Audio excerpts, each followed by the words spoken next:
네, 오늘 또 2022년 10월 7일 금요일입니다. 예, 내일은 또 이제 주말이죠. 네, 그리고 또 월요일까지 놀죠. 대체 휴일이죠. 예, 그래서 좀 잠깐 방송을 좀 해보겠는데요. 뭐 사실은 오늘 같은 장에 그렇게 많이 할 얘기는 없는데 한번 그냥 짚고 넘어갈 것들, 우리가 생각해 봐야 될 것들을 한번 생각해 봅시다. 제 포지션은 여러분들도 잘 알고 있겠지만 여러분들이야 그냥 다른 매체에서 또 다른 그 방송이나 책이나 기사를 통해서 나름대로 포지션을 정하시기 바랍니다. 꼭 제 포지션이 맞는 것도 아니고 저는 제 나름대로 그냥 제 생각을 얘기하는 거니까요. 제 유튜브에서. 그럼 먼저 이제 금리 인상이 이제 10월 달에 금리 인상이 있는데 금통위가 이제 금리 인상이 있죠. 그래갖고 이제 10월 12일 날 굉장히 중요한 날인 것 같습니다. 이 10월 12일 날 만약에 금리를 0.25% 그때 하는 총재가 얘기했듯이 0.25%만 인상한다면 어떻게 될까요? 지금 금리 차가 좀 많이 나고 있죠. 연준하고. 이런 상황에서 만약에 이렇게 된다면 우리나라는 만약에 이렇게 되면은 2.50%를 더해가지고 얼마가 되냐면은 2.75%가 되죠. 만약에 25%를 예상대로 올린다면. 그렇다면 미국은 지금 현재 이때 0.75%를 올렸으니까 지금 현재 3.25%죠. 미국은 현재 3.25%죠.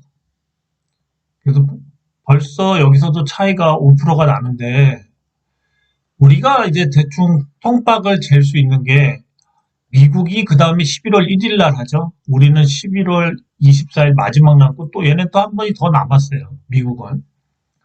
그랬을 경우에 여기서 만약에 얘네들이 또 0.75%를 한다고 칩시다. 0.75%가 인상하는 게 거의 확실시되고 있죠. 만약 그렇다면 우리나라랑 금리 차이가 얼마가 나는 거죠? 예, 거의 얘네가 그럼 이제 4%가 되죠. 10월 1일부로 4%가 된다고 칩시다. 그러면 우리나라랑 금리 차가 1.25%가 나는 거죠. 금리 차가. 거기다가 그럼 이날 우리나라는 이날 0.75%나 이 정도 최소한 해야죠. 1%나.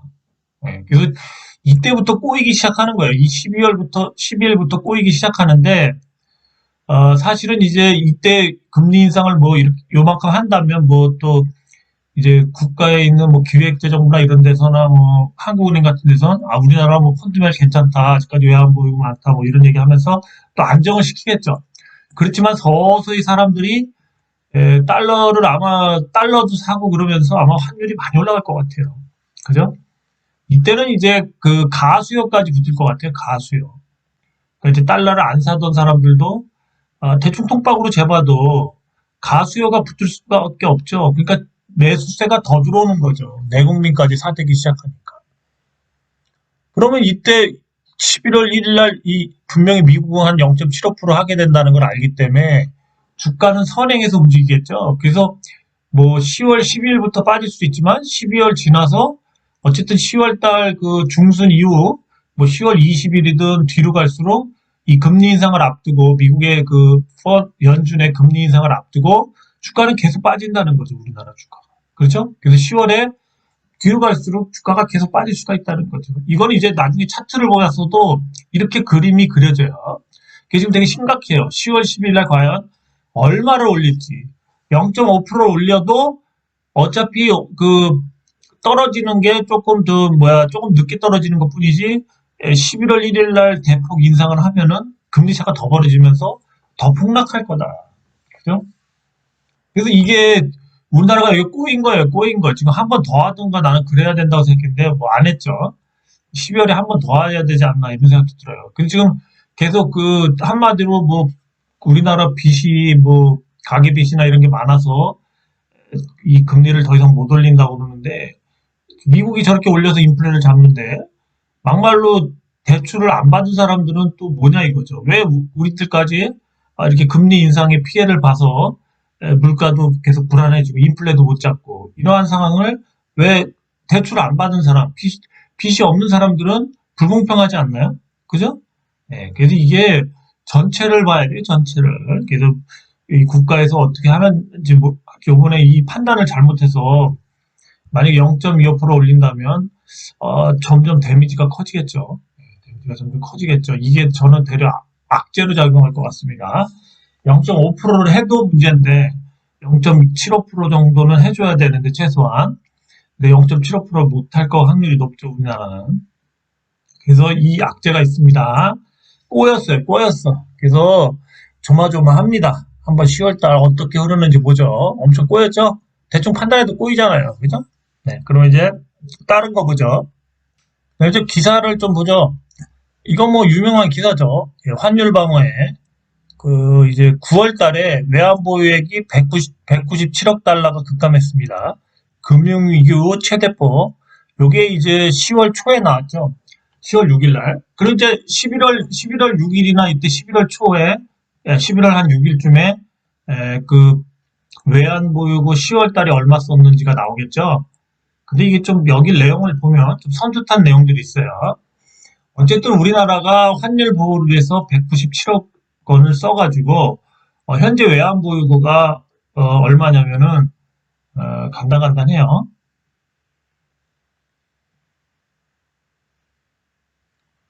여기 보시면 이제 지난달 원달러 환율 급등 막기 위해 외환 당국이 달러화를 시중에 풀면서 내도 그 보유액이 한 달 사이에 200억 가까이 급감했다. 그죠? 굉장히 빠르게 급감하고 있죠. 뒤로 갈수록. 그래서 이제 뭐냐면은 4,364억 3천만 달러. 그러니까 대체로 제가 4,300만 달러라고 그랬는데 이제는 4,167억 167억 7천만 달러. 그러니까 4,160달러, 4,160달러 정도로 보면 되죠. 그죠? 어쨌든 4,100달러 정도로 보면 돼요. 그래서 4,300에서 끝에 잘라버리고 4,300만 달러에서 4,100만 달러로 줄어들었어요. 9월 한 달 동안, 9월 한 달 동안. 자, 그러면 10월 한 달 동안, 10월 한 달 동안, 이제 초에 발표하겠죠, 11월 초에. 그러면은 10월 한 달 동안 이 4천을 지킬 수 있을까요? 지금 추세로 200억 달러씩 계속 처음에는 100달러씩 뭐 아니면 뭐 몇십억 달러씩 줄다가 이제 100억 달러씩 줄고 있는데 분명히 3자가 될 거예요. 그렇죠? 3,800달러든 800만 달러든 3,900만 달러든 뭐 한 이 정도 되겠죠? 그러면 이 쇼크가 좀 오겠죠. 이제 사람들이 분명히 우리나라 통상적으로 4,500만 달러가 평상시 외환 보유액이었는데 이것도 많이 깎였는데 이제는 이 4천이 깨져서 3,800이 된다 하면 이때 쇼크가 온다고요. 우선 기본적으로 한번 쇼크가 와요. 뭐 엄청난 쇼크는 아니래도. 그렇죠? 네, 그래서 이 10월 6일이나 이때 10월 초에 외환보유고를 10월 달 얼마 썼는지 발표할 때 아마 좀 약간의 쇼크가 올 것 같아요. 그죠? 당연히 4자가 3자가 되면 쇼크가 오죠. 그죠? 그래서 이제 이 내용을 봐도 뭐냐면은 이제 그 외환보유고에서 그 유가증권 채권을 좀 팔았더라고요. 그러니까 현금만 쓰진 않았더라고요. 그래서 채권도 좀 팔았어요. 보니까. 그래서 좀 현금을 그래도 조금 더 놔둔 것 같고요. 그 다음 또 딴 기사를 보죠. 네, 이게 보시면 이제 대만이 우리나라랑 비슷하죠? 뭐 원료나 이런 거 수입하고 구조가 비슷하잖아요. 석유도 들여오고, 뭐 곡물도 들여오고, 자재도 많이 들여오고, 그러죠? 그래서 이제 수출해서 뭐 팔아먹고, 얘네는 또 시스템 반도체 많이 팔잖아요. 비메모리. 대만 역시 외환보유고 10년 만에 최대 감소, 17개월 만에 최저치. 그래서 대만도 지금 엄청 많이 감소했는데, 이게 전월 대비 43억 달러. 우리나라의 뭐, 5분의 1밖에 안 되죠. 그냥 한 대충 5분의 1 정도죠. 대만에서는 지금 굉장히 이걸 위험적인 요소로 보죠. 왜 그러냐면 대만은 외환 보유고가 얘네는 5,411억 달러, 우리나라보다 많네요. 그죠? 5,411억 달러, 그죠? 11억만 달러인데 여기서 43억 달러 간수. 우리나라보다 엄청 조금 줄었죠? 그죠? 예. 근데 이제 대만도 이렇게 좀 벌써 이런 얘기가 나온다는 거죠. 우리나라에 비하면 세 발의 피인데요. 우리나라가 감소하는 속도가 엄청 빠르죠. 그렇죠? 대만과 시스템이 비슷한데, 대만보다 더 취약한 펀드멘탈을 갖고 있다. 외환에 대해서. 네, 그 얘기를 좀 하려고 그랬던 거고요. 또 기사 보죠. 네, 여기 보시면, 이제 고환율 행진에 기업들 외화빚이 있어요. 외화빚. 외화로다가 이제 빌려온 거죠. 채권 발행하고 있고. 이 빚이 지금 역대 최대입니다. 최대. 그래서 이런 기업들이 뭐 SK 하이닉스 같은 경우가 대표적이죠. 그래서 여기 내용 보시면 환율이 무섭게 치르면서 외국에서 원자재를 들어오거나 달러 빚을 진 기업들이 꽤 되죠. 그래서 우리나라가 기뻐해야 하는 외화빚은 역대 최대 211조로 늘었어요. 그래서 이제 항공업계 비행기 사고 날 때, 빚져서 비행기 사고 그러잖아요. 항공기 두려움에 막대한 외화 차입을 조달한 대한항공, 아시아나항공은 환율이 10원 오르면 각각 350억과 284억가량의 외화 평가 손실이 발생한다. 그렇죠. 외화빚이 많다는 얘기죠. 그래서 항공기 회사 환율 오르면 이런 회사들 조심해야 되고, 대한항공, 아시아나항공. 또 그 다음에 또 수입 원자재 높은 배터리 업체 있죠. 2차전지, 석유화학 업체 있죠. 이것들 회사들도 고환율의 큰 타격. 배터리 업체, 2차전지 업체들 많이 있죠. 뭐 SK 뭐죠? 그 배터리 회사부터 또 석유화학, 정제하고 이런 회사들, 그런 회사들도 주식을 조심해야 된다. 조심해야 된다. 그래서 여기 또 보시면 이제 리튬 가격 오르면서 삼성 SDI가 들여오는 배터리 양극재 소재 있죠. 이거가 키로당 뭐 41.83달러에서 58.7달러로 솟았다. 또 LG화학 같은데 또 나프타 수입 가격 이것도 올라서 이렇게 됐다. 그렇죠? 기업별 외화 부채 규모는 SK 하이닉스, SK 이노베이션, LG 에너지 솔루션, 대한항공 순으로 컸다. 그렇죠? 이런 회사들 조심해야 되겠죠. 환율 오르면. 그죠? 그래서 이제 이 환율이 급등하면 이런 회사들은 정말 힘들어지는 거죠. 그죠?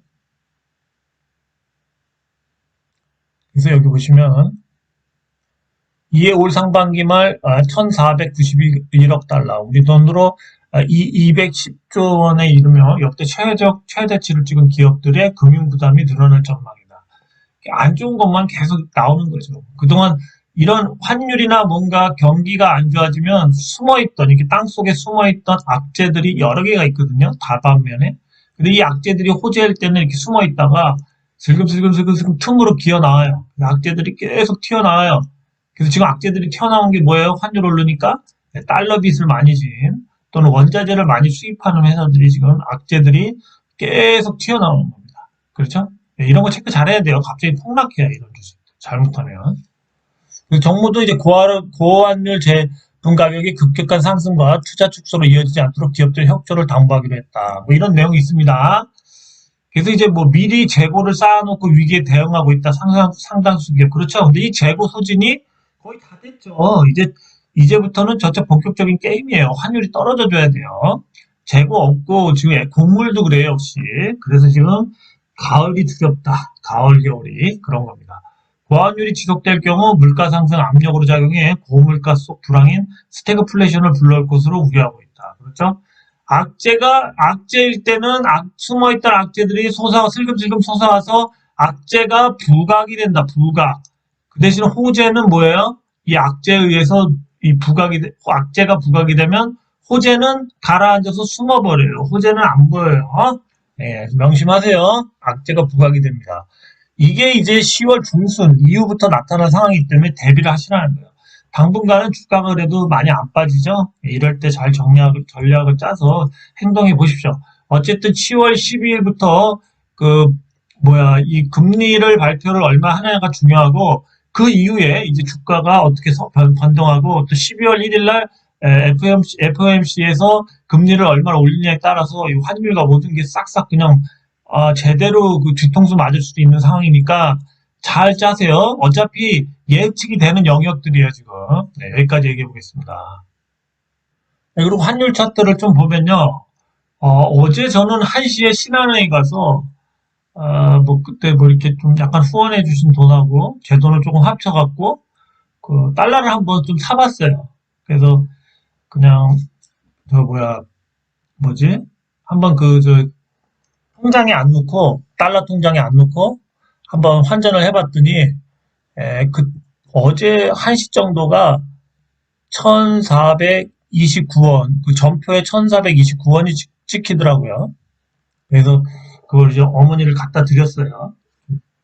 뭐 많은 돈이 아니니까 뭐 그냥 이런 달러 이런 게 있다고 하면서 그냥 어머니를 갖다 드렸는데 1,429원이 찍히더라고요. 그래갖고 수수료까지 해서 1,429원이 찍혀서 뭐 그런 거죠. 돈이 생기면 뭐 통장에 달러 통장에 넣겠지만 뭐 이렇게라도 그리고 이제 남은 거 이제 주식을 다 정리해서 달러 통장에 넣는 거죠. 그거를 지금 계획하고 있습니다. 포지션은 저는 그렇죠. 그래서 만약 주가가 많이 빠진다면 그때 이제 밑에서 줍줍을 달러를 다시 원화로 환전을 해서 이렇게 해갖고 주식이 좀 싸진다면 그거를 밑에서 줍줍한다. 뭐 이런 계획으로 있습니다. 그렇다면 이제 이 미국이 지금 미국 환율이 오늘 주가가 떨어지니까 벌써 여기서 떨어지다가 살짝 반등해 줬죠. 예, 그렇죠. 근데 이제 저는 요번 달에는 아마 중순까지 거의 뭐 그렇게 크게 오르고 그러지는 못하고 그냥 거의 횡보 비슷하게 그렇게 가지 않을까 생각합니다. 그래서 뭐 지금 많이 이렇게 많이 급등을 그래도 했기 때문에 좀 쉬면서 여기서 힘을 좀 모으지 않을까 그렇게 생각합니다. 그래서 이제 우리나라 12일 날 금리 발표한 이후에부터 조금씩 이제 뭔가 변화가 예상이 되는데 만약에 우리나라가 0.75% 정도를 진짜 해준다면 환율은 더 떨어지겠죠. 그죠? 제 생각은 떨어질 것 같은데 그렇게까지 안 할 것 같아요. 0.25나 0.5% 정도. 그러면 또 환율이 좀 이렇게 슬금슬금 조금씩 탄력을 받을 수도 있다. 이렇게 생각이 됩니다. 하여튼 지금 상황은 주가가 떨어지면 환율이 오르고요. 주가가 올라가면 환율이 떨어지는 이러한 그 서로 디커플링이 돼 있어요. 환율하고 주가가. 그래서 한번 가져와 봤고요. 그 다음에 이제 차트 한번 보면서 좀 우선 시황 잠깐만 보고 그 다음 종목 보겠습니다. 코스피 차트를 보시면요. 일봉을 보시면 일봉은 아직 이 21선 내려오는 이 21선을 안 찍었죠. 힘을 좀 모으는 것 같아요. 21선은 한번 찍겠죠. 적어도 못 찍는다면은 적어도 21선이 이렇게 좀 많이 내려와서 이렇게 꺾일 때 뭐 이럴 때라도 한번 살짝 찍고 떨어질 수가 있겠죠. 우선 그래서 한번 찍긴 찍을 것 같아요. 그래서 단기 고점이 뭐 요게 더 내려와서 뭐 여기 어디서 이렇게 여기 어디서 형성이 될 수 있겠죠. 이렇게 그죠? 그래서 조만간 찍을 것 같긴 합니다. 21선이 계속 내려오죠. 일봉상. 그 다음에 또 이제 그 주봉을 보시면요. 주봉을 보셔도 주봉상 다음 주에 이 5일선도 아직 못 찍었거든요. 5일선을 찍으면서 요때 요 벌어진 이격 있죠. 요건 최소한 외우겠죠. 요 이격 요렇게 벌어진 거. 그렇죠? 네. 그거 메꾸면서 그 다음에 또 추이를 잘 봐야 되죠. 그 다음에 이제 제일 중요한 건 월봉인데요. 월봉상에 여기서 봤을 때 우리가 지금 요 121선을 찍고선 계속 대롱대롱 매달려 있죠. 여기에 요게 중요하죠. 매달려 있는데 만약에 뭔가 그나마 좀 힘이 나거나 뭔가 수급이 들어오고 그런다면 그래도 한 요 5일선까지 한번 쫓아갈 수도 있겠죠. 그래서 5일선을 이렇게 살짝 이렇게 위로 가서 찍을 수도 있겠죠. 찍은 다음에 이제 그 다음에 뭐 어떻게 빠질지 올릴지를 봐야 되는데 뭐 슈팅이 나와서 뚫을 수도 있겠죠. 뚫을 수도 있겠는데 어쨌든 지금은 참 애매하게 그냥 뭔가 약세장의 모습으로 121선에 대롱이에요. 사과처럼 매달려 있어요. 121선에 대롱대롱 매달려 있어요. 121선에 이렇게 대롱이에요. 121선에 매달려 있어요. 120 월선이죠. 월선. 125일선에 뭐 계속 매달려 있는 것도 뭐 나쁘진 않죠. 빠지지만 않는다면. 그렇습니다. 그래서 뭐 아직까지 뭔가 예단, 뭔가 큰 상승, 큰 하락 이런 거 예단하기 좀 그래요. 예, 그래서 그냥 뭐 그냥 그대로 즐기면 될 것 같습니다. 그럼 이제 종목을 보면서 한번 시황을 보겠습니다. 먼저 로봇주인 라운테크를 보죠. 예, 라운테크 괜찮죠? 예, 이런 주식들이 지금 사실은 여기서 한번 반등을 노렸다가 다시 밀렸죠. 그 다음에 여기서 이제 뭔가 바닥을 다지고 이렇게 가고 있는데 그래도 이 주식은 이 내려오는 이 21선, 120이 아니라 21선을 찍었죠. 좀 찍었다 밀렸다고 볼 수도 있는데 어쨌든 21선을 찍었기 때문에 다시 다음 주에는 60일선을 도전할 수 있겠죠. 그렇죠. 그래서 두 직업 조금은 그래도 빠진 주식들 중에서 회복력이 그래도 빠른 주식에 해당되겠죠. 뭐 밀릴 수도 있겠지만 어쨌든 뭐 아직까지는 추세가 나쁘지 않습니다. 네, 로봇 관련주 라운테크 오늘 좀 상승해서 한번 가져와 봤습니다. 네, SPG 이것도 로봇 관련주인데요. SPG도 차트가 차라리 SPG가 차트는 더 좋죠. 라운테크와 같이 역배열을 정배열로 돌리는 거는 단순하죠. 정배열로 돌리는 거는 이렇게 이평선들 다 밑에 이 차트가 있기 때문에 이렇게 이평선들 밑에서 차트를 돌려서 뭔가 여기를 뚫은 다음에 다시 정배열이 되게끔 기다려야 되죠. 그래서 이런 이평선 5일선이든 21선이든 올라와야 된다는 거죠, 위로. 그죠? 근데 이런 주식들은 이미 이렇게 정배열로 거의 바뀌었죠. 여긴 다 이제 거의 정배열로 바뀌고 있고, 여기 같은 경우 좀 밀렸다가 다시 오늘 뚫으면서 다음 주에 만약에 이 고점을 뚫어준다면은, 그러니까 여기서 이렇게 수렴만 안 하고 다시 제대로 뭐 이렇게 가준다면은, 어쨌든 다시 이거는 정배열로 바뀔 수가 있죠. 그래서 뭔가 이런 파동이 계속 연장선상에서 뭐 다시 계속 더 쌓아올릴 수도 있는, 그렇죠? 이런 주식이 암무너 차트를 지금 뭐 만들고 있다 이렇게 볼 수도 있습니다. 그래서 이런 주식 중에서 한번 차트가 제대로 만들어지면 그 다음부터 계속 이런 식으로 분출하면서 쌓아올리죠. 그죠? 그래서 SBG가 그나마 차트가 오늘 또 21선을 이렇게 마지막에 좋게 물론 밀릴 수도 있겠지만 이렇게 뚫어놨죠. 이런 주식이 뭐 급등으로 막 이런 식으로 갈 수도 있습니다. 이런 식으로. 그렇죠? 네, 그렇습니다. 그랬을 때는 뭐 이게 산이 또 되겠죠. 산. 예, 산. 골과 산이 생기죠. 급등전에. 그래서 SPG 잘 보죠. 별표 하나 해드릴게요. 이거 차트가 좋네요. 요즘 같을 때. 네, 큐렉소는 기사를 하나 보죠. 최근에 기사가 하나 나왔죠. 네, 이것도 로봇 관련주인데 셀루메드하고 큐렉소가 차세대 수술 로봇 소프트웨어 개발을 완료했답니다. 그래서 사실은 로봇 분야에서 특히 관절 치료 이런 거를 이제 한마디로 그 로봇이 많이 치료하죠. 그래서 이제 뭐 대형 병원들도 이 로봇 의사, 그러니까 로봇 그 치료하는 그런 장비들을 속속 계속 들어오죠. 그렇죠. 그래서 이런 내용들이 최근에 발표가 됐어요. 그래서 보면 이제 환자 맞춤형 인공관절 전치 환술 연구 임상을 진행하고 있다. 해서 이거에 관련된 소프트웨어 개발을 마쳤답니다. 셀룰메드는 이제 바이오 회사죠. 예, 큐렉소는 거기에 해당되는 이제 로봇, 하드웨어적인 거를 이제 공급하는 거겠죠. 그죠? 소프트웨어도 하겠지만 하드웨어적인 거죠. 로봇에 대한 그렇습니다. 그래서 한번 차트를 좀 다시 한번 보시면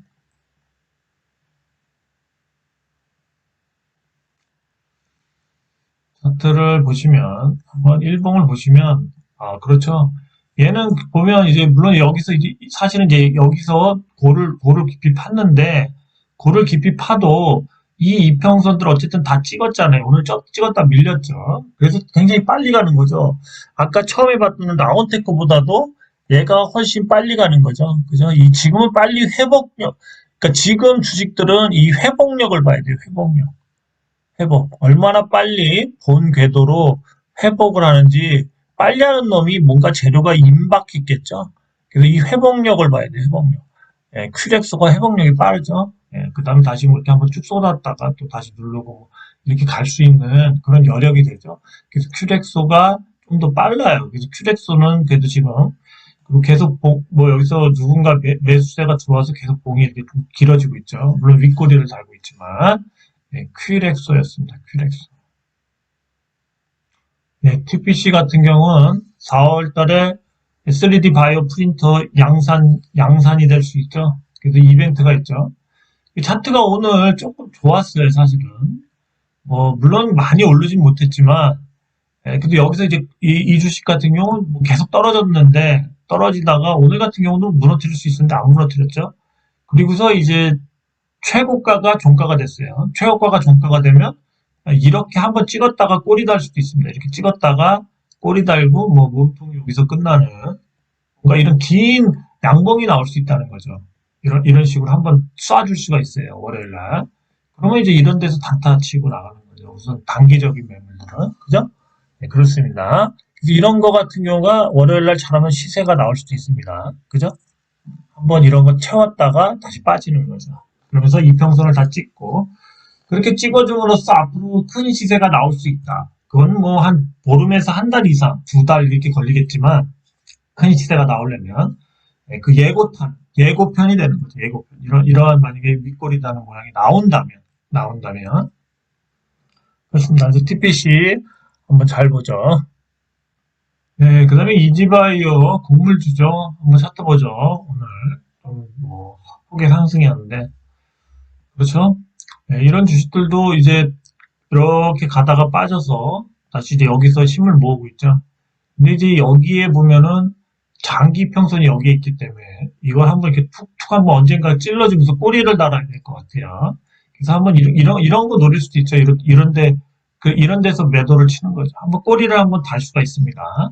이지바이오 같은 경우 이제 그러니까 옛날에 이런 식으로 이렇게 꼬리 한번 달았죠. 크게 이때도 한번 도전한 거죠.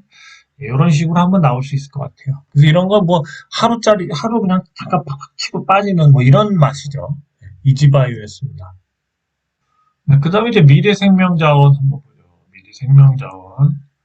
네, 그렇죠. 아, 얘도 역시 여기 이 위에 이 가장 큰 121선이 위에 있죠. 그래도 어쨌든 얘 역시도 이렇게 지금 계속 빠지고 있는데 이거 한번 찍고 빠질 수가 있겠네요. 그래서 이런 데서 한번 딱 털어주면 좋죠. 그러니까 지금 사실은 곡물주들 몇 개 주식을 봐도 너무 많이 빼놔가지고 완전 역배열이 돼갖고 이런 부분들을 한번 칠 때, 요것 때처럼 이렇게 칠 때 한번 던지고 다시 밑에서 잡고 뭐 그래야 되지 않나 생각이 돼요. 미래생명과 자원도 그렇고 좀 전에 봤던 이지바이오도 그렇죠. 요런 매도 한번 탁 칠 수 있는 반타거리 그런 게 될 수 있겠네요. 네, 고려산업은 오랜만에 이 종가 이렇게 좀 시세가 들어왔는데요. 차트를 좀 보죠. 차트를 보시면 그래도 지금 봤던 중식들은 이 121선이 다 위에 있고 밑에서 이렇게 놀고 있죠. 그래서 이게 굉장한 저항선이죠. 그래서 이거 한번 찍고 빠지는 일이 100% 나옵니다. 윗꼬리 달면서 이런 모양. 그래서 지금 아까도 이렇게 나오겠지만 얘는 121선이 어디 있죠? 121선이 이렇게 가고 있죠. 이렇게 지금 이렇게 그죠? 이걸 지금 뚫으려고 얘도 계속 지금 이렇게 도전을 하는 거죠. 이렇게 계속. 그래서 이걸 뚫은 다음에 뭐 눌렀다가 다시 뭐 좀 시세를 줄 수도 있겠죠. 얘는 이 121선을 뚫으면 좀 집중해서 봐야 될 것 같아요. 고려산업도 한번 갈 때가 또 됐어요. 가을이라서. 근데 뭐 언제 지저분하죠. 차트가 뭐 이런 식으로 막 정말 지저분하게 가고 있습니다. 그래서 하여튼 좀 뚫은 다음에 좀 큰 뭔가 그런 세력이나 큰 힘이 들어와야 되는데 자꾸 뭐 그냥 단타만 치고 그러는 느낌도 많이 들어요. 수급이 좀 꼬였다고 그럴까요? 하여튼 고려산업 한번 뭐 잘 보죠. 네, 한일사료도 한번 보죠. 한일사료. 네, 한일사료도 똑같죠. 이 121선 이걸 지금 못 뚫고 있죠. 이거를. 그래서 지금 계속 한번 뚫었다가 다시 빠지고 이번엔 다시 한번 뚫으면 제대로 가면 제대로 갈 수 있어요. 지금 한일사료도 그렇고 고려산업도 그렇고 이 121선을 뚫으면 그래도 이렇게 한번 눌렀다가 제대로 갈 수도 있다고 이제는 그렇죠? 네, 그래서 한번 그런 게 보인다 하시는 분들은 뭐 주에 한번 할 때가 됐어. 얘기하는 겁니다. 고물주. 네, 그렇습니다. 뭐 아닌 것 같으신 분은 뭐 그냥 패스하시고요. 그 다음에 또 인콘을 보죠. 인콘은 이제 4분기에 미국의 나스닥 자회사가 이제 스펙을 통해서 바이오회사인데 합병을 하죠. 네, 그래서 그런 차익에 대한 얘기가 나오고 있는데, 보시면 인컨 같은 경우는 여기서 이제 잘 수렴했다가 빠졌다가 고를 잘 메꾸고 천천히 가고 있죠. 물론 이런 식으로 바로 메꾼 다음에 뭐 이런 식으로 어떻게 가다가 뭔가 슈팅이 나오면 좋겠지만, 근데 이제 그렇게 안 될 경우에는 이렇게 가면서 쌍바닥까지 또 만들 수 있다는 거죠. 그죠? 네. 만약에 얘네들이 이 시간이 빠르다면 이걸 이렇게 빨리 이렇게 뭐야 이 골을 빨리 메꾸고 뭔가 뭐 차트를 계속 만들고 막 이랬을 텐데 지금 이러질 않잖아요. 천천히 그냥 예? 지루하게 이렇게 계속 돌리는 걸 봤을 때 시간이 좀 많다는 거죠. 그래서 이렇게 한번 갔다가 또 이런 식으로 뭔가 바닥을 두 번 다질 수도 있는 차트예요. 예. 뭐 안 다질 수도 있겠지만 하여튼 뭐 잉커는 그래서 좀 이게 엉덩이가 무거운 사람이 먹을 것 같아요. 그렇다고 뭐 여기서 뭐 엄청난 급락이 나오지만 않는다. 뭐 이런 식의 하락은 나오기가 좀 힘들죠. 그죠? 그렇습니다. 그런 게 나온다면 뭐 그거는 좀 트릭일 수도 있고요. 하여튼 지금 상황에서는 좀 누군가 계속 정교하게 이 단봉들이 계속 여기서 단봉들이 나오죠. 여기 빠졌을 때 한 번 빼고 단봉이죠. 이거는 누군가 계속 차트를 잘 관리하고 있다. 뭐 이런 얘기가 반증이 될 수도 있죠. 네, 핸디소프트도 한번 봐보죠. 오랜만에. 핸디소프트도 비슷하죠. 이렇게 잘 그렸다가 수렴했다가 빠졌죠. 예, 그랬다가 계속 이제 옆으로 밀고 있는데, 도지가 바닥에서 나왔네요. 좀 의미심장하죠? 예, 이렇게 한번 쏠 수도 있겠습니다, 월요일날. 얘는 뭐, 한번 쐈다가 빠질 수도 있겠죠, 윗꼬리 달면서. 그 다음에 다시 또 이렇게 꼬리 달고, 다시 또 이렇게 횡보하면서 뭐 이런 식으로 갈 수 있겠죠. 갔다가 뭐, 한번 얘도 더 만들 수도 있고요. 아니면 뭐, 그냥 위로 갔다가 또 이런 식으로 갈 수도 있겠죠. 어쨌든, 방향성은 뭔가 바닥을 다지고 있다라는 느낌은 받는데, 핸디소프트나 인콘처럼 누군가 주가 관리를 잘 하고 있어요. 주가 관리 잘 하고 있습니다. 핸디소프트도 관심 있게 보자. 이런 얘기입니다. 네, 대여 부품은 이제 오늘 여기 기사가 나왔죠. 기사 보시면 이 냉각기 부품을 납품한다. 뭐 그거죠. 내용은 보시면 이제 히터 공급한다. 그죠? 현대자동차하고 기아차 TPC 히터 공급의 강세. 그래서 좀 뭐 단기성 재료로 나왔다 이렇게 보는 게 맞는 것 같아요. 이런 기사에 의해서 상한가까지 갔다가 빠졌죠. 윗꼬리를 달았는데요. 그 몸통도 밀렸네요. 이러면 좀 그렇죠. 우선 오일선도 여기 밑에 지금 한참 밑에 있고요. 오일선도 여기서 지금 살짝 올라오니까 또 빠지겠죠. 빠졌다가 찍었다 올릴 수도 있겠죠. 그렇습니다. 뭐 좀 두고 봐야죠. 어쨌든 밑으로 빠지겠죠. 월요일은 빠지면 만약에 내가 이게 다시 가겠다. 다시 뭐 차트를 이렇게 그리겠다. 그렇게 생각이 되면 이 5일선 근처에서 매수하는 게 딱 맞는 것 같아요. 네, 그렇습니다. 대우 부품이었습니다. 네, 텔라필드도 차트가 많이 망가졌죠. 잘 가다가 망가졌는데 텔레필드 같은 경우도 여기서 이제 갈 듯 하다가 이제 결국 이 음봉이 굉장히 큰 의미가 있죠. 좀 밀었죠. 그래서 다시 얘도 이제 한마디로 이제 복원, 얼마나 빨리 여기까지 복원이 되냐 이거죠. 근데 우리가 이거를 이제 그 매물대로 보면 이쪽에 매물이 엄청나게 있겠죠, 여기에. 그죠? 오랫동안 횡보했으니까. 그래서 이 매물대를 뚫으려면 아까처럼 이렇게 갔다가 또 빠지고 뭐 이런 식의 뭐 계속 가다가 이렇게 엄청 오랜 기간 횡보하면서 자꾸 찔러보고 또 빠지고 찔러보고 빠지고 그러다 뚫을 수가 있다는 거죠. 그래서 좀 이 매물대 형성이 되면 이게 옛날에 이 위에서 놓을 때는 이게 그 지지선이 되죠. 지지대가 되죠. 지지대. 근데 이 밑에서 이제 위로 올라가게 되면 이때 이 그 영역이 뭐죠? 매물벽이 되는 거죠. 그래서 이 상승을 가로막죠. 그죠? 상승하려고 그러면 여기서 물린 사람들 있죠. 여기서 물린 사람들이 계속 툭툭 던지죠. 그렇죠. 주식이 그렇죠. 텔레필드도 좀 고를 바로 못 메꾸는 거 보니까 좀 횡보할 확률이 높죠. 그렇습니다. 텔레필드였습니다. 네, 서울 옥션도 오늘 조금 상승을 해서 한번 좀 보죠. 네, 서울 옥션 같은 경우는 어쨌든 간에 여기서 이제 잘 가던 주식이 이렇게 쌍산을 찍고 빠졌죠. 쌍봉을 찍고. 근데 이제 여기서 바닥을 다지면서 긴 양봉이 나오면서 어쨌든 이걸 다 찍었다는 거죠. 그럼 물론 이제 빠질 수도 있고 횡보할 수도 있지만 언젠간 이제 다음번에 만약에 도전할 때는 여기 위에 올려놓는다는 거죠. 그래서 올려놓고 뭐 이런 식으로 계속 갈 수 있다는 거죠. 그래서 복원력이 조금은 얘는 빨리 갈 수 있다. 그걸 암시한 거예요. 오늘 이런 그 뭔가 근데 이평선들을 다 찍어줬죠. 다 찍어줬죠. 이렇게 5일선 찍으면서 그래서 강력한 상승을 알리는 시그널일 수도 있거든요.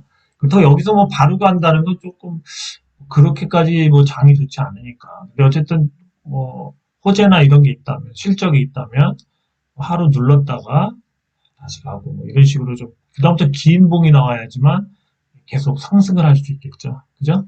근데 거래량이 죽으면 다시 이렇게 횡보하면서 다시 이렇게 가면서 계속 이런 뭔가 쌍바닥을 만드는 그런 모습이 나올 수도 있죠. 하여튼 그렇습니다. 오늘 시그널은 좋은데 추후에 이제 어떤 식으로 움직일지 한번 대충 괜찮은 것 같으시면 5일선에서 다시 매수를 하시던가 그러시기 바랍니다. 네, 화일약품 한번 보겠습니다. 그렇죠. 화일약품도 뭐 괜찮죠. 이 정도면. 어쨌든 21선을 뚫어놨죠. 뭔가 여기서 길게 빠졌던 거에서 그래도 회복을 좀 빨리 하려고 그러죠.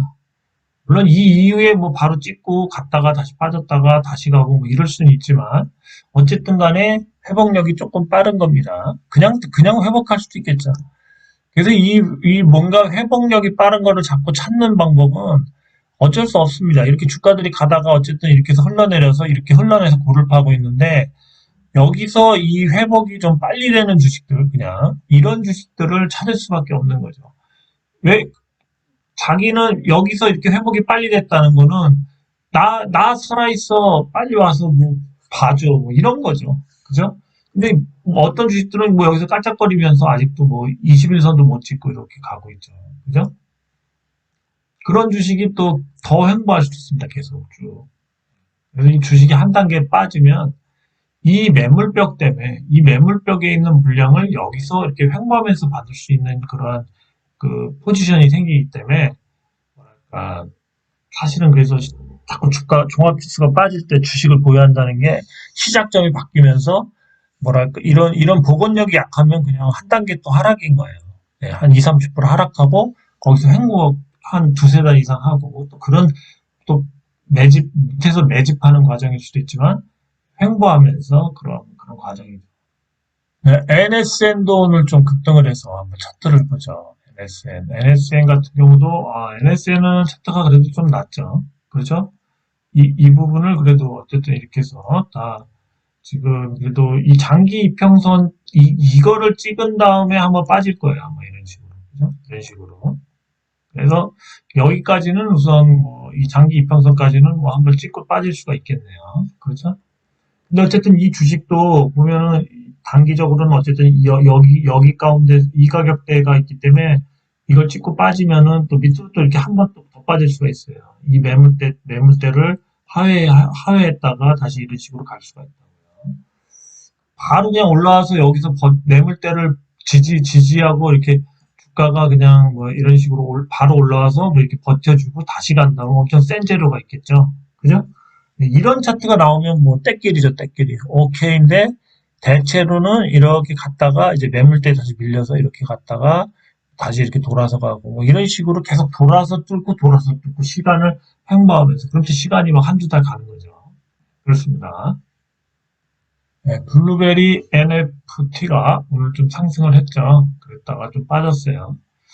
뭔가 기사가 있는 것 같은데요.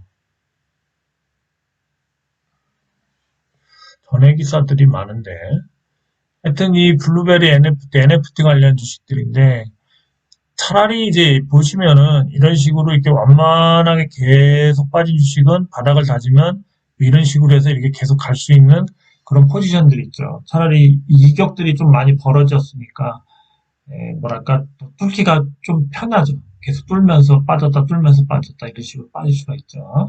그리고 이 바닥에서 거래가 좀 이렇게 섰다는 거는 좀 괜찮은 시그널입니다. 바닥이 다 왔다. 그런 시그널을 줄 수도 있습니다. 이거 차라리 빠지려면은 엄청 지루하게 이렇게 그냥 쭉 옆으로 밀면서 이렇게 빠지는 주식들, 이런 주식들이 바닥을 다지면 좀 그래도 어떻게든 또 이렇게 또 갔다가 또 팍 갈 수도 있는 그런 요인들이 되는데, 그냥 이렇게 가다가 이렇게 팍 떨어진 주식들은 애매해요, 이게. 바로 메꾸면 좋은데, 바로 메꾸지 못했을 때는 또 뭐 이런 식으로 해서 또 막 이렇게 해서 뭐 또 쭉 여기 어디선가 계속 또 이제 횡보할 수 있거든요. 이 매물대가 이제 매물대로 작용을 하기 때문에. 그래서 좀 이 떨어지는 기울기도 중요합니다. 그래서 복원력이 얼마나 빠른지. 정말로 복원력이 빠른 주식들은 계잡주 중에서 주가가 계속 이런 식으로 떨어졌는데 어느 순간 하루 이틀 그냥 뭐 이렇게 살짝 반등 줬다가 이렇게 빠졌다가 그냥 이렇게 꺾어서 이렇게 올리는 경우도 있어요. 이렇게 상한가 한 세 방이나 세 방 정도 이런 식으로 긴급 호재, 엄청난 호재를 뭐 여기서 있는 것 같이 얘기하다가 계속 모가지 잡고 끌어내렸다가 여기서 낚아채가지고 그냥 쫙 올리는 이런 스타일도 있습니다. 아주 지저분한 주식들이죠. 이런 주식도 은근히 급등주 중에 많아요. 네, 오늘 여기까지고요. 하여튼 지금 우리가 너무 복잡하게 생각하면 그런데 이제 종합 시황만 봤을 때도 약간은 좀 이제 매물 소화를 하는 시기라고 볼 수도 있고요. 그래서 이제 10월 10일 날은 한번 체크를 해봐야 되겠죠. 금리 인상이 과연 어떻게 될지 이런 거 한번 염두에 두시면서 다음 주를 준비하시기 바랍니다. 어쨌든 오늘 요번 주는 그런대로 그렇게 나쁘진 않았죠. 엄청난 급락이 없었으니까요. 오늘 여기까지였습니다. 감사합니다.